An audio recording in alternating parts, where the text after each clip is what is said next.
Привет from a super cold Odessa, Mama. So yesterday the Ukrainian government announced that they will not extend the lockdown measures past the 25th of January. So bars, cafes and restaurants, clubs and that stuff have been closed basically for the last 10 days here. That is about to end.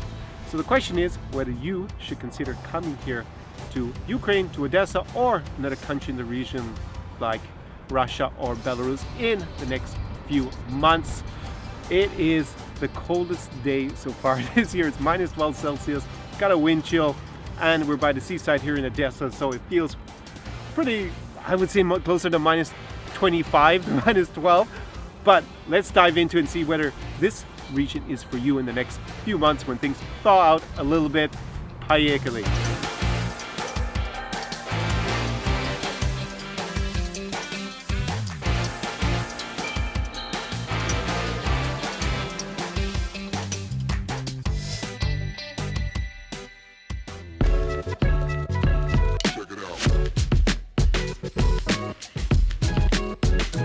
So the situation here in Ukraine has been a little bit subdued for the last 10 days or so, while most places have actually been closed. So I'm talking about cafes, restaurants, bars, clubs, all that kind of stuff. But on 25th January, things will reopen and it will go back to the situation before this lockdown started back on 8th of January. And that means that almost everything is open until say 10 p.m. And after that, as was actually the case over the last 10 days, a lot of places are going to be secretly open here. What happens to be in Odessa, Kiev, Kharkiv, or Lviv. Now I'll get into that a little bit more in depth later in the video. But let me run you through exactly what the travel situation is if you're planning to come here. Angela, как погода сегодня? Классно. So the actual travel situation here is the same as it has been for quite a while. If you're coming from a green country, then you can come here with the insurance. If you're coming from a red country, they have that published on the website for the Ukrainian Ministry of Health. Basically, it's where the incidence of coronavirus is higher in theory than here. Then you're going to also need to have a negative PCR test, so a negative coronavirus test. That can be before you take off, basically, or upon arrival you can get it done. So basically same travel situation, a little bit of inconvenience, but once you have that negative test, you're actually free to roam here in Ukraine.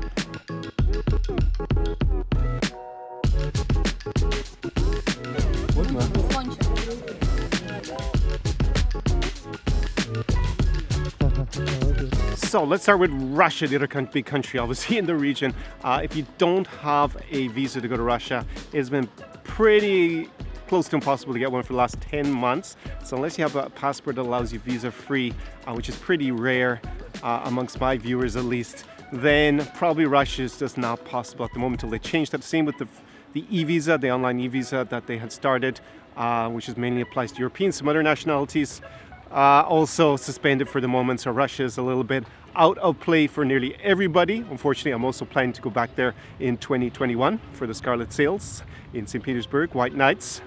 So Belarus, a lot more popular, and everything in the sense of bars, clubs, cafes are open. Everything is open there, but recently, back in December, the Belarusian government introduced a new requirement if you're traveling to the country. Now, you do need to have a negative PCR test, but even with that negative PCR test, if you're coming from a red country, you will have to self-isolate for 10 days. And basically, I looked at the list of red countries, it's almost everywhere. I think there was 146 countries on the list. So unless you're coming from Russia, Russia was not on the list. Probably very likely you're gonna have to sit in self-isolation for 10 days, which means unless you're planning to go for the month of the visa-free, the whole 30 days, or maybe you have got a visa to go to Belarus for 3 months for like the 90 days. Otherwise, it's probably not going to be worth your while going to Belarus at the moment, because yeah, if you're planning a 2-week trip and you're going to stay self-isolated for 10 days, then not a very attractive option.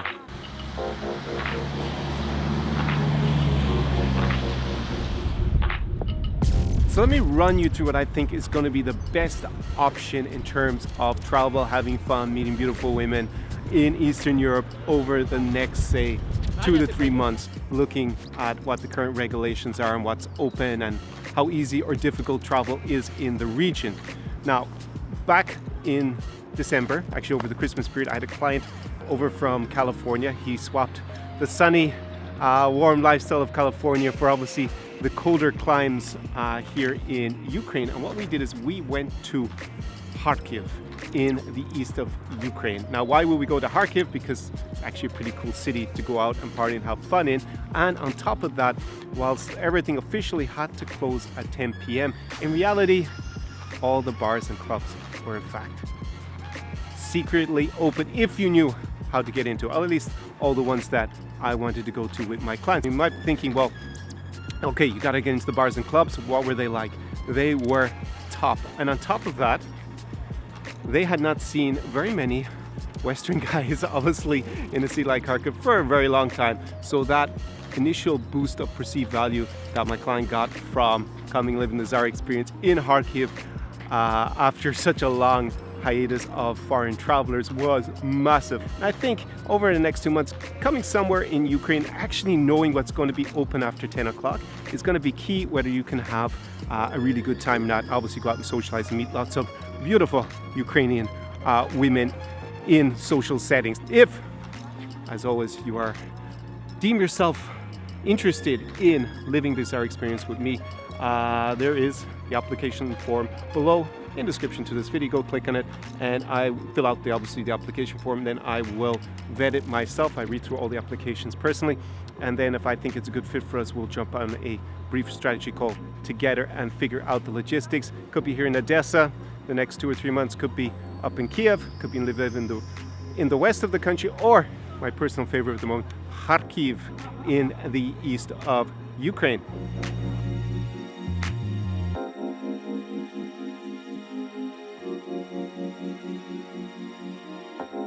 So as an epilogue to today's video, I want to just go a little bit more in depth about what works here when you arrive in terms of succeeding in the local dating market. Whether you plan just to come here and find someone special, find lots of special women for a short amount of time, or you're actually planning to spend more time here in Ukraine, maybe you're planning to spend 3 to 12 months here a year, maybe invest in property and you're single. Let me just outline a little bit what works and what doesn't work once you get here. Now, a couple of weeks ago, I had a client over who'd been on my previous online programs, all of them in fact. So he'd gone through Slavic Scambuster Secrets, where we eliminate all the scammers. Then we went through Slavic Seduction Secrets, where I outlined how to design the perfect date, how to test for a gold digger if you're trying to avoid them, very important. And finally, how to test to see if a girl is a good long-term fit for you. Obviously, we jumped into other things like a real man mindset and Slavic mentality intelligence. And then finally, because he's interested actually spending more time here, Slavic Utopia Secrets, where ran through things like obviously buying real estate and whatnot, and staying here longer with visas, and all those things that you're going to need to know if you're coming here. So when we went to Kharkiv, it was really, really interesting for me to see, because he'd gone through the online programs. He had experience in the region before. He wasn't super green or anything. How he got on. He met lots of really, really beautiful women, and it was good to actually see him in person implement what we had discussed obviously on these live streams and whatnot over the last couple of months, and really see him work with him on first real man mentality. You're going to hear the Russian guys pay you a compliment perhaps in the future, or Russian speaking guys like here in Ukraine in a city like Odessa, where they call you a real man. Basically, it's the mindset that you need in order to project yourself and create a very strong frame with women here. It is a more traditional gender role dichotomy than you're going to see in dating in the West nowadays. And also Slavic mentality intelligence. You basically have to understand the local dating culture here, and especially women and how they behave, what's socially acceptable, what's not socially acceptable, what is expected, what isn't normally expected, what's good. Create a very strong frame with them. Use that real mind mindset, then combine that with your Slavic mentality intelligence, and you are good to go. This is how you succeed here in the local dating market. So this is obviously what I do with my clients one-to-one on the Zara experience. We obviously go out and have an absolutely mental a fantastic time together, socializing, but also I get to coach them in person, especially over those principles if they've been on the previous courses or they've done them on demand, as they're now available. I'll put a link below obviously in the description to this video. If you're interested, you can go and check that out afterwards. But basically, you don't have to, of course, go out and go clubbing, go to bars if you want to meet women. You've watched through this video so far, so obviously you are interested in meeting beautiful women, sincere beautiful women when you come here to Ukraine. Otherwise you wouldn't have watched this video so far, and there are lots of ways to do that. You can go out on the street and do day game. I did that as an experiment once before in a video. Again, it's down below in the description. Night game, as it's called, going out to bars and clubs. You can do Tinder game, I guess, or online dating apps and use those. You can create a social circle. That's really a lot more realistic. Of course, if you're coming here for a longer time, you want to actually have guy friends and actually have a life here. And then through that social circle, of course, you can meet lots of amazing women as well. And lastly, you can go to a matchmaking service or a marriage agency, although I don't recommend that in general. There are a few genuine ones that are sincere and help their clients sincerely. I've done lots of videos of those. I'll put all those below if you're interested in it. And it's actually pretty crazy, in fact, because I often get photos from guys that have used those two agencies, one in Belarus, one in Ukraine.